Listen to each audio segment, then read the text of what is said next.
Pemerintah Provinsi Sumatera Selatan menggelar Musyawarah Perencanaan Pembangunan tahun 2025 dalam rangka penyusunan rencana kerja pemerintah daerah tahun 2026. Dalam acara ini, Gubernur Sumsel, Herman Deru menekankan bahwa Musrenbang ini bukan proses ritual saja, namun sebuah konsep yang sangat dinamis dan ini menjadi isu yang sangat penting untuk aksi nyata bagi pembangunan daerah.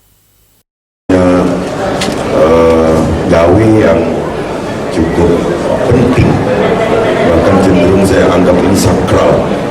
Jadi bukan ritual tapi sakral, di mana pembangunan daerah kita, rencana kerja pemerintah untuk 2025 ke 2026 kita rencanakan saat ini agar ada kesatuan pandang, kesatuan gerak dan kesatuan aksi bagi bupati, wali kota yang ada di Sumsel ini, bahwa bingkai besar kita ini adalah Provinsi Sumatera Selatan.